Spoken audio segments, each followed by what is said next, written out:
Praise Lord everyone. Bible reading in 1 year. Day 83, September 21. న్యాయాధిపతుల గ్రంథం 5వ అధ్యాయం నుండి చదువుకుందాం.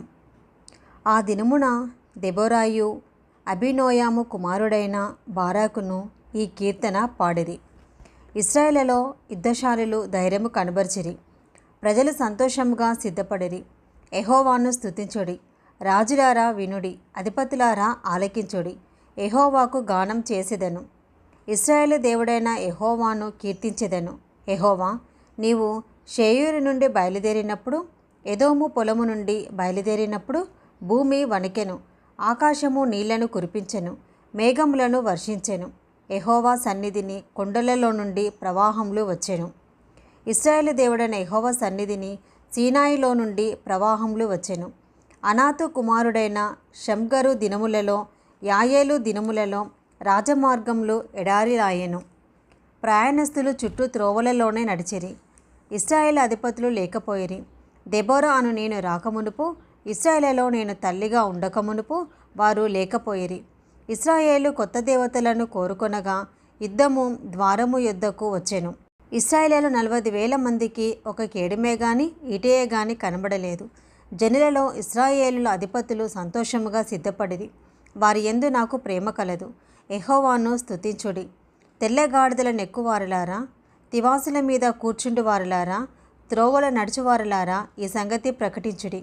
విలికాండ్ర ధ్వనికి దూరముగా నుండువారు, నీళ్లు చేదుకొను స్థలములలో నుండువారు యెహోవా నీతి క్రియలను ప్రకటించెదరు. ఇశ్రాయేలుల గ్రామములలో ఆయన జరిగించు నీతి క్రియలను వారు ప్రకటించెదరు. వినుటకై యెహోవా జనులు ద్వారములలో కూడుదురు. దెబోరా, మేలుకొనుము, మేలుకొనుము. దెబోరా, మేలుకొనుము, మేలుకొనుము. బారాకు కీర్తన పాడుము. అబీనోయాము కుమారుడా లెమ్ము. చెరపట్టిన వారిని చెరపట్టుము. ప్రజల వీరులలో శేషించిన వారును కూడివచ్చిరి. శూరులలో యెహోవా నాకు సహాయం చేయవచ్చెను. అమాలేకులలో కాపురమున్న ఎఫ్రామీలను, నీ తర్వాత నీ జనులలో బెన్యామీలను, మాకీరు నుండి న్యాయాధిపతులను, జెబూలూనీల నుండి నాయక దండము వహించువారును వచ్చిరి.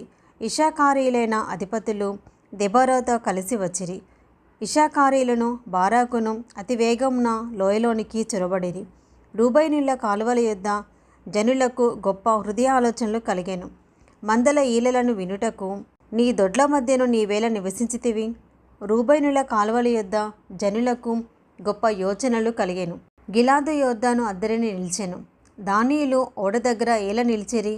ఆషేరీయులు సముద్ర తీరమున తమ అఖాతముల యొద్ద ఏల నిలిచిరి.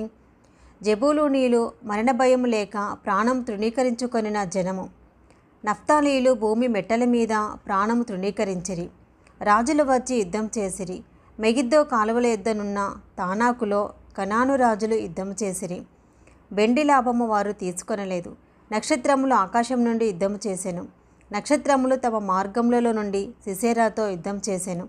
కీషోను వాగు వెంబడి, పురాతనపు వాగైన కీషోను వెంబడి వారు కొట్టుకొని పోయిరి. నా ప్రాణమా, నీవు బలము పూని సాగుము. గుర్రముల డెక్కలు శూరులను త్రొక్కెను. గుర్రములు ఎగసి ఎగసి శూరులను త్రొక్కెను. యెహోవా దూత ఇట్లనెను, మెరోజును శపించుడి, దాని నివాసుల మీద మహాశాపము నిలుపుడి.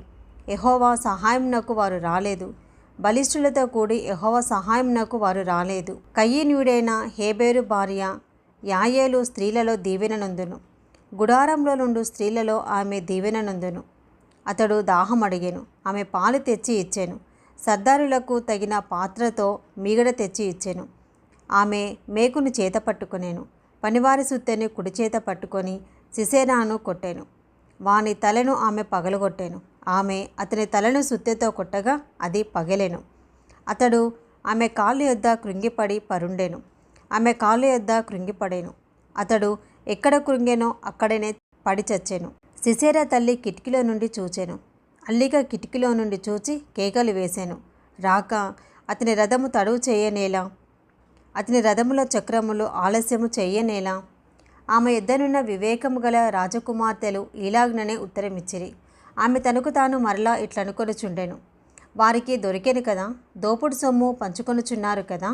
యోధులందరూ తలా యొక్క స్త్రీని తీసుకొందురు. 2 స్త్రీలు వారికి దొరుకుదురు. సిసేరాకు రంగు వేయబడిన వస్త్రం ఒకటి దోపుడు సొమ్ముగా దొరుకును. రంగు వేయబడిన విచిత్ర వస్త్రం ఒకటి దోపుడుగా దొరుకును. రెండు వైపులా రంగు వేయబడిన విచిత్రమైన వస్త్రము దోచుకొనిన వారి మెడలకు తగిన వస్త్రం ఒకటి దొరుకును. యెహోవా, నీ శత్రువులందరూ అలాగునే నశించెదరు. ఆయనను ప్రేమించువారు బలముతో ఉదయించు సూర్యుని వలె నుందురు అని పాడిరి. తర్వాత దేశము 40 సంవత్సరములు నిమ్మలముగా ఉండెను. న్యాయాధిపతుల గ్రంథం 6వ అధ్యాయము. ఇశ్రాయేలు యెహోవా దృష్టికి దోషులైనందున యెహోవా 7 ఏండ్లు వారిని మిద్యానీయులకు అప్పగించెను. మిద్యానీయుల చెయ్యి ఇశ్రాయేలు మీద హెచ్చాయెను. కనుక వారు మిద్యానీయుల ఎదుట నిలవలేక కొండలలో ఉన్న వాగులను, గుహలను, దుర్గములను తమకు సిద్ధపరచుకొనిరి. ఇశ్రాయేలు విత్తనములు విత్తిన తర్వాత మిద్యానీయులు, అమాలేకులు తూర్పున నుండి వారును తమ పశువులను, గుడారములను తీసుకొని మిడతల దండంత విస్తారముగా వారి మీదికి వచ్చి వారెదుట దిగి గాజాకు పోవునంత దూరము భూమి పంటను పాడు చేసి ఒక గొర్రెని కానీ, ఎద్దును కానీ, గాడిదని కానీ, జీవన సాధనమైన మరి దేనిని కానీ ఇశ్రాయేలులకు ఉండనీయలేదు. వారును వారి ఒంటెలను లేకయుండెను. దేశమును పాడు చేయుటకు వారు దానిలోనికి వచ్చిరి. ఇశ్రాయేలు మిద్యానీయుల వలన మిక్కిలి హీనదశకు వచ్చినప్పుడు వారు యెహోవాకు మొరపెట్టిరి. మిద్యానీయుల వలని బాధను బట్టి ఇశ్రాయేలులు యెహోవాకు మొరపెట్టగా యెహోవా ఇశ్రాయేలు యొద్దకు ప్రవక్తనొకని పంపెను. అతడు వారితో ఇలాగు ప్రకటించెను. ఇశ్రాయేలు దేవుడైన యెహోవా సెలవిచ్చినది ఏమనగా, నేను ఐగుప్తులో నుండి మిమ్మల్ని రప్పించి దాసుల గృహంలో నుండి మిమ్మల్ని తోడుకొని వచ్చి తిని ఇశ్రాయేలు చేతిలో నుండి మిమ్మల్ని బాధించిన వారందరి చేతిలో నుండి మిమ్మల్ని విడిపించి మీ ఎదుట నుండి వారిని తోలివేసి వారి దేశమును మీకిచ్చి తిని. మీ దేవుడైన యెహోవాను నేనే. మీరు అమోరీల దేశమున నివసించుచున్నారు. వారి దేవతలకు భయపడకుడి అని మీతో చెప్పి తిని, కానీ మీరు నా మాట వినకపోతిరి. యెహోవా దూత వచ్చి అబీయెజ్రీయుడైన యోవాషుకు కలిగిన ఒఫ్రాలోని మస్తకి వృక్షం కింద కూర్చుండెను. యోవాషు కుమారుడైన గిద్యోను మిద్యానీయులకు మరుగై ఉండినట్లు గానుగ చాటున గోధుమలను దుల్లగొట్టుకొని చుండగా యెహోవా దూత అతనికి కనబడి, పరాక్రమం గల బలాఢ్యుడా, యెహోవా నీకు తోడై ఉన్నాడని అతనితో అనగా, గిద్యోను, చిత్తము, నా ఏలినవాడా, యెహోవా మాకు తోడై ఉండినడలా ఇదంతయు మాకేలా సంభవించెను? యెహోవా ఐగుప్తులో నుండి మమ్మల్ని రప్పించినని చెప్పుచు మా పితరులు మాకు వివరించిన ఆయన అద్భుత కార్యములన్నీ ఏమాయెను? యెహోవా మమ్మను విడిచిపెట్టి మిద్యానీయుల చేతికి మమ్మను అప్పగించినని అతనితో చెప్పెను. అంతటా యెహోవా అతని తట్టు తిరిగి, బలము తెచ్చుకొని వెళ్ళి మిద్యానీయుల చేతిలో నుండి ఇశ్రాయేలును రక్షింపుము. నిన్ను పంపినవాడను నేనే అని చెప్పగా అతడు, చిత్తం నా ఏలినవాడా, దేని సహాయం చేత నేను ఇశ్రాయేలును రక్షింపగలను? నా కుటుంబము మనష్షే గోత్రంలో ఎన్నికలేనిదే. నా పితరుల కుటుంబంలో నేను కనిష్ఠుడనై ఉన్నానని ఆయనతో చెప్పాను. అందుకు యెహోవా, అయినానేమి, నేను నీకు తోడయుందును కనుక ఒకే మనిషిని హతం చేసినట్లు మిద్యానీయులను నీవు హతం చేయదవని సెలవిచ్చాను. అందుకతడు, నా ఎడల నీకు కటాక్షం కలిగినెడల నాతో మాట్లాడుచున్న వాడవు నీవే అని నేను తెలుసుకున్నట్లు ఒక సూచన కనబర్చుము. నేను నీ యొద్దకు వచ్చి నా అర్పణమును బయటికి తెచ్చి నీ సన్నిధిని దానిని పెట్టు వరకు ఇక్కడి నుండి వెళ్ళకు సుమి అని వేడుకొనగా ఆయన, నీవు తిరిగి వచ్చే వరకు నేను ఉండేదను అనెను. అప్పుడు గిద్యోను లోపలికి పోయి ఒక మేకపిల్లను తూమెడు పిండితో పొంగని భక్ష్యములను సిద్ధపరిచి ఆ మాంసమును గంపలో ఉంచి అది వండిన నీళ్లను కుండలో పోసి ఆయన కొరకు ఆ మస్తకి వృక్షం కిందికి దానిని తీసుకొని వచ్చి దగ్గర ఉంచగా దేవుని దూత ఆ మాంసమును పొంగని భక్ష్యములను పట్టుకొని రాతి మీద పెట్టి నీళ్లు పోయమని అతనితో చెప్పాను. అతడు అలాగు చేయగా యెహోవా దూత తన చేతనున్న కర్రను చాపి దాని కొనతో ఆ మాంసమును ఆ పొంగని భక్ష్యములను ముట్టినప్పుడు అగ్ని ఆ రాతిలో నుండి వెడలి ఆ మాంసమును పొంగని భక్ష్యములను కాల్చివేశాను. అంతటా యెహోవా దూత అతనికి అదృశ్యమాయెను. గిద్యోను ఆయన యెహోవా దూత అని తెలుసుకొని, ఆహాహా, నా ఏలినవాడా యెహోవా, ఇందుకే కదా నేను ముఖాముఖిగా యెహోవా దూతను చూచి తిని అనేను. అప్పుడు యెహోవా, నీకు సమాధానము, భయపడకుము, నీవు చావవని అతనితో సెలవిచ్చెను. అక్కడ గిద్యోను యెహోవా నామమున బలిపీఠం కట్టి దానికి యెహోవా సమాధానకర్త అను పేరు పెట్టెను. నేటి వరకు అది అబీయెజ్రీయుల ఒఫ్రాలో ఉన్నది. మరియు ఆ రాత్రి ఎందే యెహోవా నీ తండ్రి కోడెను అనగా 7 ఏండ్ల రెండవ ఎద్దును తీసుకుని వచ్చి నీ తండ్రి కట్టిన బయలు యొక్క బలిపీఠమును పడగొట్టి దానికి పైగానున్న దేవతాస్తంభమును నరికివేసి తగిన ఏర్పాటుతో ఈ బండకొనను నీ దేవుడైన యెహోవాకు బలిపీఠము కట్టి ఆ రెండవ కోడెని తీసుకొని వచ్చి నీవు నరికిన ప్రతిమ యొక్క కర్రతో దహనబలి నర్పించుమని అతనితో చెప్పాను. కాబట్టి గిద్యోను తన పనివారిలో 10 మందిని తీసుకొని వచ్చి యెహోవా తనకు చెప్పినట్లు చేశాను. అతడు తన పితరుల కుటుంబమునకును ఆ ఊరి వారికిని భయపడినందున పగలు దానిని చేయలేక రాత్రివేళ చేశాను. ఆ ఊరివారు వేకువనే లేచినప్పుడు బయలు యొక్క బలిపీఠము విరగగొట్టబడి ఉండెను. దానికి పైగానున్న దేవతాస్తంభమును పడద్రోయబడి ఉండెను. కట్టబడిన ఆ బలిపీఠము మీద ఆ రెండవ ఎద్దు అర్పింపబడి ఉండెను.